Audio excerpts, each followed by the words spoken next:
There was once a city that rose from the red earth of the ancient world like a golden dream. Its name was Sodom. And if you've heard that name before, well, you already know this story doesn't end with a parade. But let us begin at the beginning, shall we? Sodom was magnificent. Mud brick towers climbed toward the heavens, their walls painted in ochre and indigo. Golden rooftops caught the last light of the sun and threw it back at the sky, as if to say, "Look what we built. Look what we are." The marketplace hummed with the sound of 1,000 transactions, bronze jewelry traded for ivory, bolts of dyed cloth exchanged for carved stone, spices from distant kingdoms weighed on copper scales. Caravans arrived daily, their camels loaded with wealth from every corner of the known world. And the people of Sodom welcomed it all. Oh, they were wealthy. Fabulously, obscenely wealthy. The kind of wealthy where you stop counting your gold and start counting your enemies instead. The elders wore robes threaded with real gold. The merchants built compounds so large they had compounds inside their compounds. And the king, well, the king lounged on carved mahogany in his palace courtyard, surrounded by guards who were paid more than entire villages earned in a year.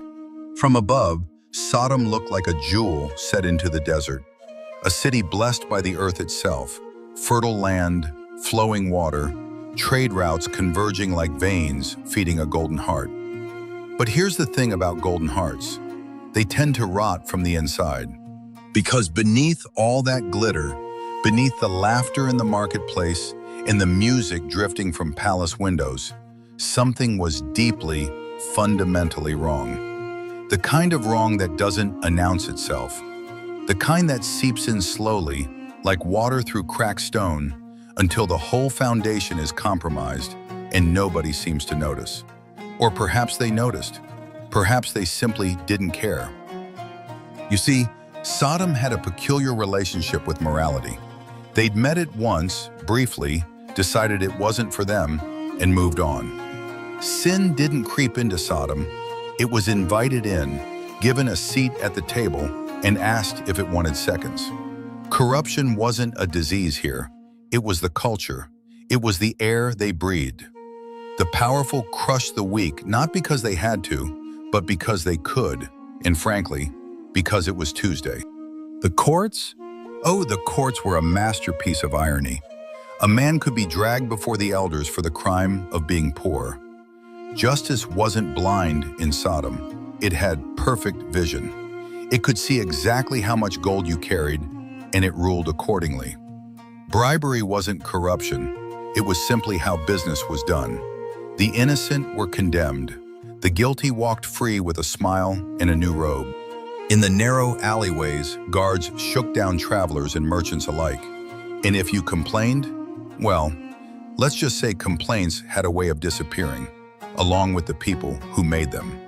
The sacred places, the shrines where ancestors were once honored, stood empty, their pillars cracked, their statues worn smooth by neglect. The people of Sodom had decided, in their infinite collective wisdom, that they were their own gods now, that wealth was the only prayer worth offering. And somewhere above, far, far above the golden rooftops and the marketplace noise and the palace music, something watched, something ancient, something patient, something that had seen enough. It was dusk when they came. Two figures appeared at the city gates just as the sun bled its last red light across the horizon. They were tall, unusually tall, dressed in simple white robes, the kind of plain linen that would make a sodomite merchant physically uncomfortable. No bronze jewelry, no tribal markings of any noble house, no entourage. Just two men walking calmly through the gates of a city that had forgotten what calm looked like. But there was something about them, something that made the air feel heavier, something that made the torchlight flicker as they passed. If you looked closely, and most people in Sodom were far too self-absorbed to look closely at anything that wasn't a mirror, you might have noticed a faint glow around them, a warmth that had nothing to do with the desert heat, a presence that suggested these were not ordinary travelers. The marketplace fell quiet for half a breath. Suspicious eyes tracked the strangers from behind stalls and doorways. The two strangers walked through the corrupted streets as if they already knew every sin committed on every corner. Because these were not men at all. They were messengers of the Most High, angels walking among mortals, and they had come to see for themselves whether the cries of the oppressed were justified. Spoiler, they were. Now, in a city of thousands, a city overflowing with merchants and nobles and warriors and priests of nothing in particular, there was one man, just one, a man named Lot. Lot was, by Sodom's standards, a bit of an oddity. He was kind, genuinely kind, the sort of kindness that doesn't calculate what it gets in return. In Sodom, this made him roughly as popular as a sandstorm at a wedding feast. When Lot saw the two strangers at the gate, he bowed, low and respectful, his forehead nearly touching the dust. "Please," he said, "come to my home, rest, eat. The streets are no place for travelers at night." And he meant it, not as a transaction, not as a power play, but as a man who still remembered what it meant to honor a guest. His home was modest by Sodom's grotesque standards. Mud brick walls, oil lamps casting warm, amber light, woven mats on the floor. His wife prepared unleavened bread and set out clay bowls of stew. It was simple. It was genuine. And for the two angels sitting at his table, it was perhaps the only act of true goodness they had witnessed in the entire city. But even as the bread was broken, Lot's eyes kept drifting to the door, his brow furrowed, because Lot knew his city. He knew what happened to strangers here, and he knew the night was far from over. He was right, of course.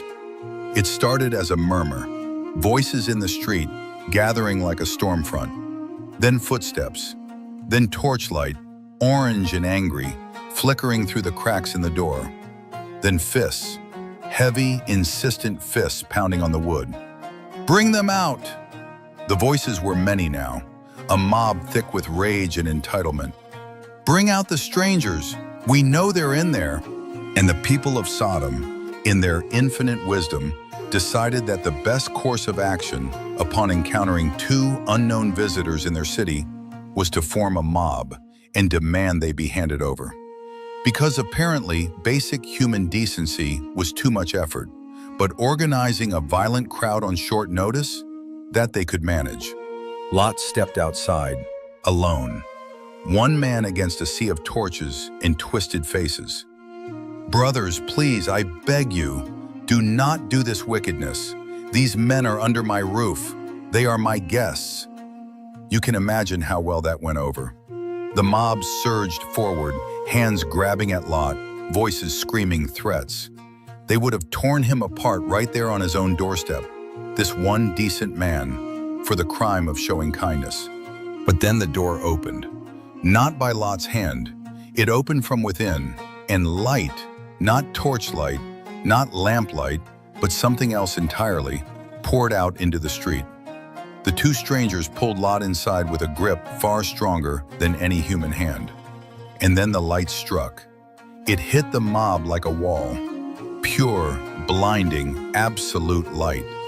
The men screamed and staggered backward, clutching their eyes, suddenly, terrifyingly blind. One imagines they were rather less enthusiastic about the evening's plans after that. Inside the house, the air had changed. The warmth was gone. What remained was urgency, cold, sharp, and absolute. The angel gripped Lot's arm, not gently. This was not a suggestion. "Do you have anyone else in this city? Sons, daughters, anyone who belongs to you? Get them out, now. This city is finished. The outcry against this place has reached the throne of heaven. We have been sent to destroy it." Now, one might think that when a glowing, supernatural being who has just blinded an entire mob tells you to run, the appropriate response would be to run, immediately. But humans as a species have a remarkable talent for hesitation at precisely the worst possible moment. Lot ran to his sons-in-law. "Get up, we have to leave. The city is going to be destroyed." They laughed, actually laughed. Some invitations to survival, it seems, are declined. By dawn, the angels had lost patience. They seized Lot by the hand. They seized his wife. They seized his 2 daughters. And they physically dragged the family toward the gate. "Flee for your lives," the angel commanded. "Do not stop anywhere on the plain. Do not look back. Flee to the mountains, or you will be swept away." Do not look back. Remember those words. And so they ran.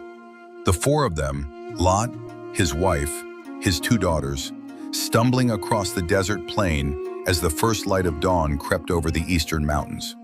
Behind them, the city of Sodom still stood, still golden, still gleaming. But the air itself felt wrong, heavy, charged, like the moment before lightning strikes, stretched out across an entire horizon. Lot's wife ran, but her feet dragged. Her eyes were forward, but her heart was behind her. Everything she knew was in that city, her home, her neighbors, the marketplace where she knew every vendor by name, the courtyard where her daughters had played as children. She was leaving all of it, and she could feel it pulling at her like a physical weight, growing heavier with every step. Lot pressed forward, his daughters at his side, his face set toward the mountains. He did not look back. But his wife was slowing. Her breath came in ragged gasps, and the pull, that terrible, aching pull of everything she was leaving behind, grew stronger with every step. The sky behind them was beginning to change. And then heaven opened its hand. There is no gentle way to describe what happened next. There is no poetry sufficient for annihilation. Fire fell from the sky, not the fire of torches or hearths or forges. This was something older, something that burned with the weight of divine judgment, sulfur and flame, descending in sheets upon the golden city like rain from a furious god. Because that is precisely what it was. The first impact struck the marketplace. The stalls where merchants had counted their stolen gold simply ceased to exist. The second struck the palace, and the throne and the golden robes and the guards, all of it vanished in a pillar of white fire. Then came the rest. Building after building, street after street, the mud brick towers that had climbed so proudly toward heaven now crumbled back to the earth they came from. People ran. Where they thought they were running to is anyone's guess, because there was nowhere left to go. The ground itself split open, swallowing homes and temples and fleeing figures alike. The screams rose and then stopped, not gradually but all at once, as if a great hand had pressed mute on the city of Sodom. From above, the city was now a furnace, a blackened crater where a civilization had stood just minutes before. Sodom was gone. And with it, every transaction, every bribe, every cruelty, every laugh at a righteous man's warning. All of it. Ash. One might call it overkill.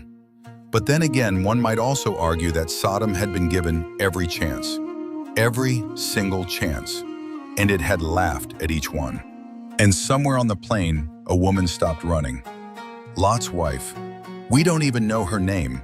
The scriptures never gave her one. She is remembered only for what she did next. And perhaps that is punishment enough. She stopped. The ground shook beneath her feet. The air behind her roared. Her husband called to her. Her daughters screamed. And she turned around. Why?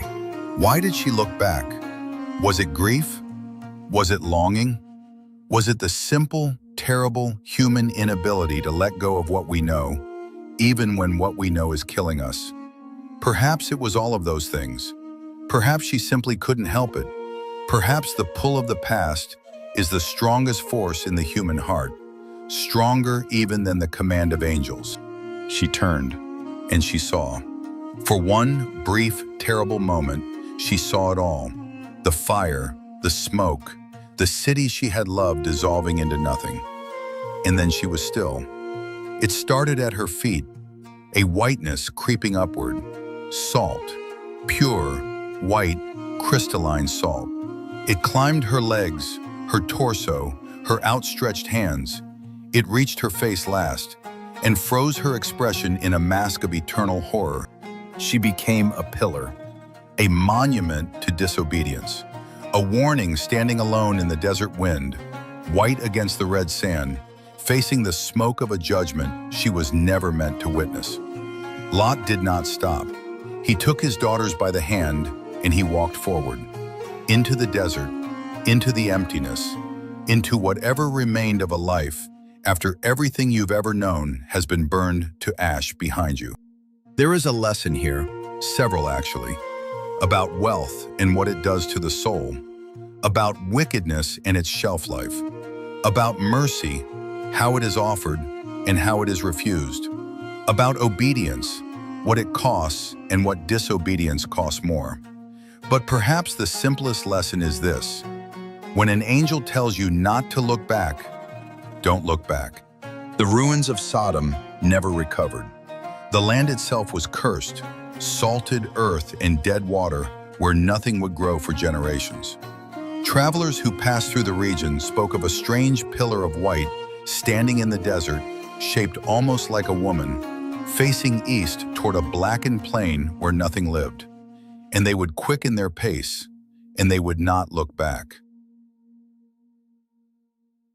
Did this story move you? Drop a comment and tell us your favorite line. Subscribe for more powerful African stories told like never before. Turn on notifications so you never miss an upload.